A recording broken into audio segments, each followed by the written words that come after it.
jilaaka Bollywoodka ka tirsanaa Inter Kumar ee Soomaalida qaar u yaqaanaan Suuriya ayaa geeriyooday asagoo 43 sano jir ah waxaana ku soo booday wadna xanuun xilli uu gurigiisa ku sugnaay.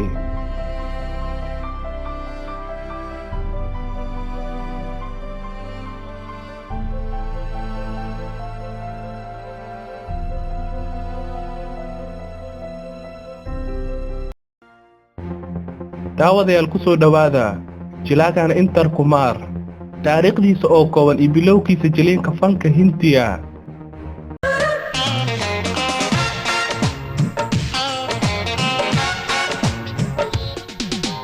प्यार प्यार प्यार तेरा प्यार चाहिए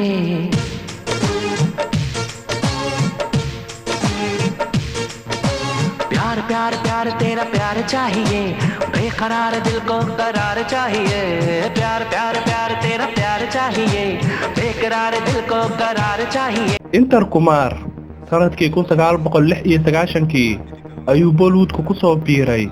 filimkiisa koowaad wuxuu ahaa Masoom wuxuuna box office-ka dalka Hindiya sanadkaas ka noqday hit dhammaystiran. isla sanadkii 1996 Inter Kumar wuxuu door caawiye ku jilay filimkii super hit-ka noqday Qilaadiyoonka Qilaadi. Akshay Kumar ama Mr. Bond ayaana hogaamiye ka ahaay.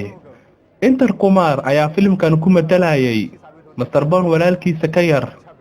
कहता है दिल मेरा तेरी आंखों में डूब जाऊं चाहत है ये अपनी मैं दुल्हन तुझे बनाऊं.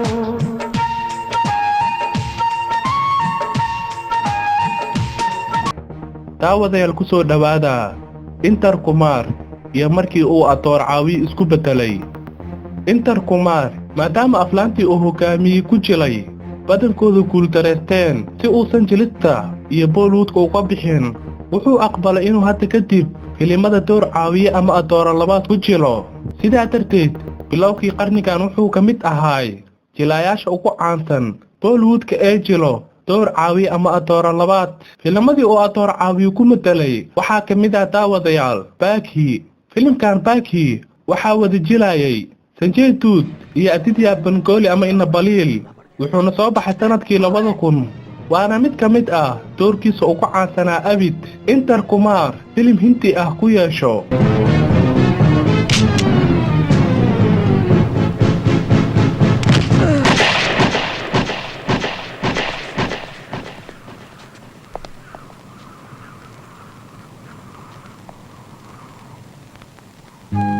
राजा आदमी प्यार में मर सकता है मार भी सकता है कुछ भी कर सकता है लेकिन ये बात तुम नहीं समझ सकते क्योंकि ना तो किसी ने तुम्हें प्यार दिया है और ना ही किसी से तुमने प्यार किया है.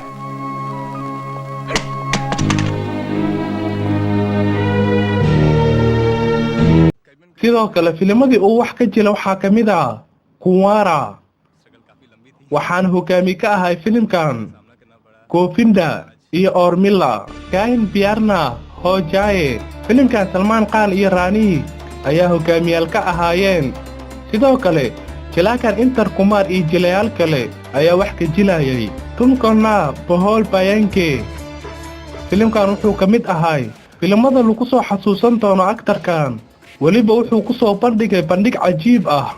filimkan wuxuu ku jilayay saaxiibtinimo qaali asagoo markii dambe isku bedelay laadarka filimka.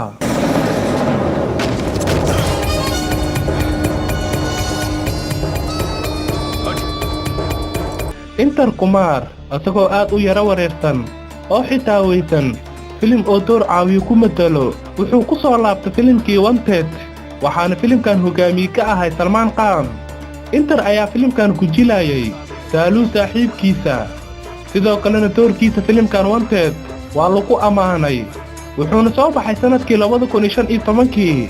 Inter Kumar ayaa 25 Abriil 2014 xabsiga ayaa la dhigay markii haweeney ku soo eedeysay inuu kufsi u geystay. Inter Kumar ayaa damaanad lagu soo daayay markii uu ku adkaystay inuusan falkan kufsiga ah inuusan ku lug lahayn. jilaagan Inter Kumar 22 sano ayuu Bollywoodka ka tirsanaa wuxuuna la soo shaqeeyay inta badan atoorayaasha Bollywoodka ugu caansan sida Mr. Bond Salman Khan, Shah Rukh Khan, Manik Bhatti, Sanjay Dutt, Govinda iyo Balwan. Inta waxay aad iskula shaqeeyeen.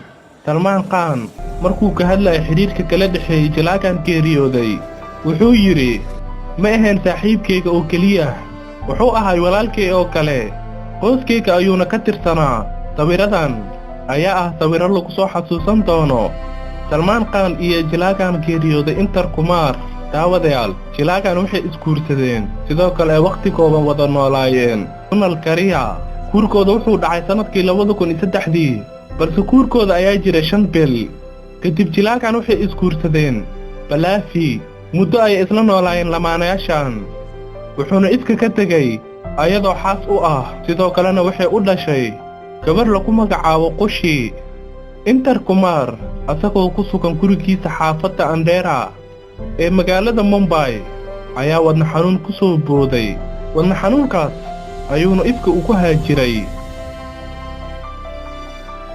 daawadayaal barnaamijkan waxaan idin socodsiinaya anigoo Cabdi Casiis Cabdullaahi Cabdi Casiis Madara amaana Allah sidaas iyo nabadgelyo